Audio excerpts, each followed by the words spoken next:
Assalamualaikum warahmatullahi wabarakatuh. Sahabat Mimada yang insyaallah diberkahi Allah, semoga diberi kesehatan dimanapun kalian berada. Di sini saya akan membacakan kitab Arba'in Nawawi karya Al-Imam Yahya bin Syarafuddin An-Nawawi. Yang dari mana? Dari dalam hal ini Syekh Yahya mengumpulkan ada 42 hadis yang disusun dalam kitab Arba'in Nawawi. Langsung saja kita dalam pembahasan yang hadis yang pertama atau hadisul awal. Al-hadithul awal, al-hadithu utawi hadis al-awalu kang awal. Iku an Amiril Mukminin Abi Hafsin. Iku an Amiril Mukminin dan riwayatake saking Amiril Mukminin rupane Abi Hafsin Umar bin Khattab radhiyallahu anhu qala ngendika sinten Abi Hafsin sami'tu midanget sapa ingsun utawa ngerungu sapa ingsun Rasulullah sallallahu alaihi wasallam ing utusane Allah sallallahu alaihi wasallam yaqulu hale ngendika ngenten hadise innamal a'malu bin niat angin pestine utawi pira-pira amal iku bin niati kelawan niat. Terus ngenten setiap pondasi atau pondasinya ibadah manusia itu dalam kitab ini atau dalam hadis ini menurut Imam Syafi'i atau mazhab Syafi'i itu niat sebagai syarat sahnya suatu ibadah.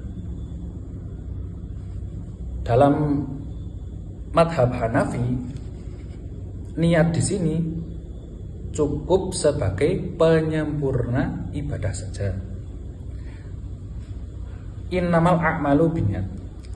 Maka dalam madhab Syafi'i itu niat sebagai syarat sah suatu ibadah. Maka dalam ibadah apapun Imam Syafi'i itu mewajibkan atau mengharuskan adanya niat dalam suatu konteks ibadah. Maka yang membedakan antara membasuh muka dan wudhu itu dalam niatnya. Membasuh muka tanpa niat itu namanya raub. Sedangkan membasuh muka niat raf'il hadas atau menghilangkan hadas itu adalah wudhu. Nah, sedangkan wudhu itu adalah suatu ibadah yang diganjar oleh Allah. Maka dalam hal ini ibadah itu sah atau tidaknya itu tergantung adanya niat.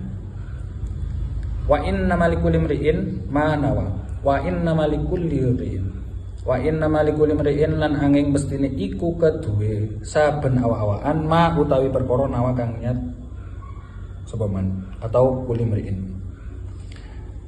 Jadi setiap apapun itu harus di pembahasan tadi harus diniatkan.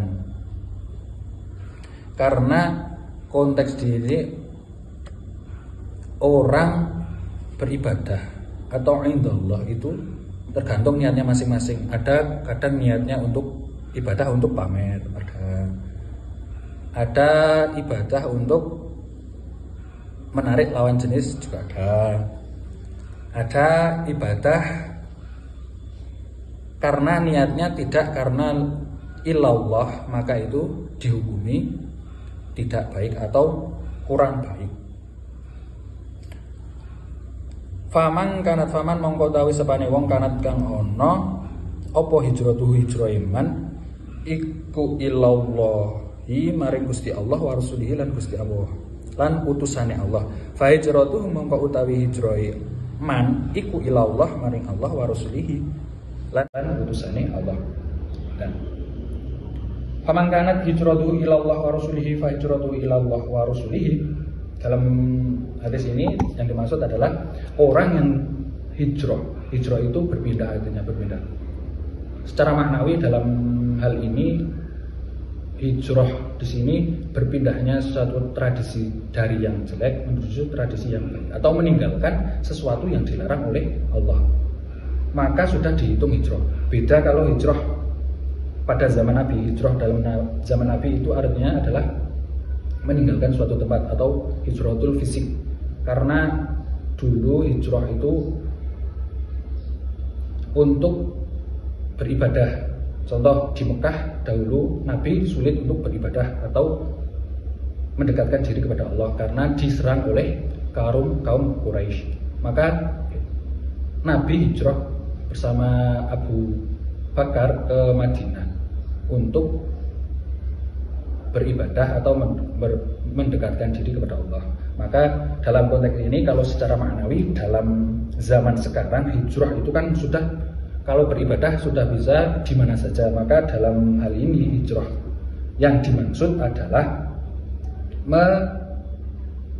meninggalkan suatu perbuatan buruk menuju perbuatan yang baik. Maka sesuatu ibadah yang diniatkan kepada Allah maka akan kembali kepada Allah. Intinya itu diganjar oleh Allah atau dibalas. Jadi finalnya kita itu di dunia, maka besok akan dibalas di akhirat. Entah itu surga atau neraka, itu pembalasan kita atau perlakuan kita atau ibadah kita kepada Allah, atau kita melanggar perintah Allah, maka besok finalnya akan di akhirat kekal.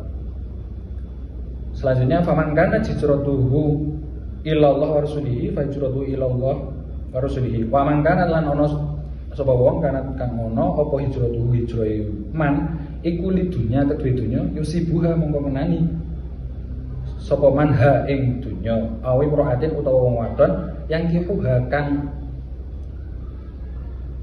arep nikah sapa man ha ing imro'ah fa hijratuhu mongko utawi hijrah iman iku ilama maring perkara cara kang hijrah sapa man ilahi maring man. Jadi di sini yang dimaksud adalah orang yang meninggalkan suatu perkara atau suatu ibadah karena dunia, maka yang diperoleh dunia, karena niatnya ibadah itu untuk mencari dunia. Contoh, ingin menyalonkan diri sebagai kepala desa, niat ke masjid untuk berjamaah karena memburu atau ingin dipandang oleh masyarakat sebagai orang yang rajin beribadah di masjid. Sebab ingin mencalonkan kepala desa, maka niatnya ben wong-wong ngerti nek nyongso ring masjid, maka itu karena dunia atau mencari jabatan. Maka yang akan diperolehnya juga dunia tersebut, tidak karena Allah, karena Allah tidak memandang orang itu sebagai umat yang bisa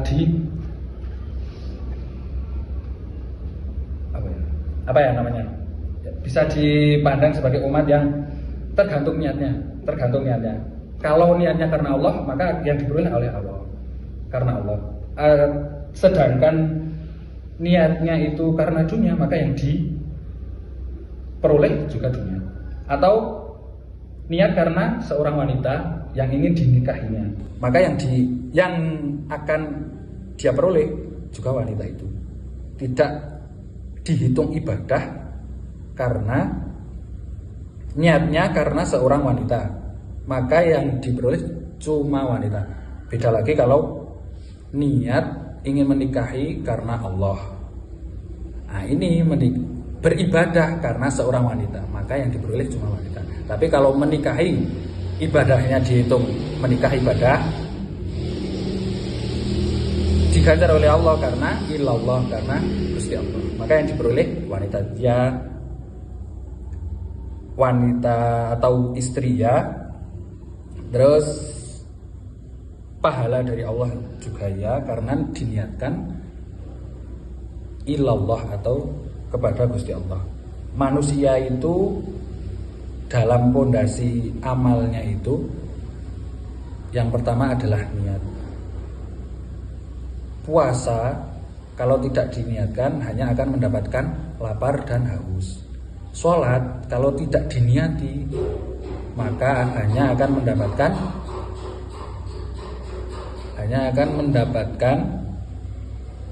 olahraga saja karena bergerak organ tubuhnya.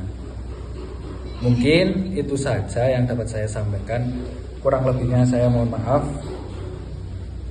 Saya akhiri. Wassalamualaikum warahmatullahi wabarakatuh.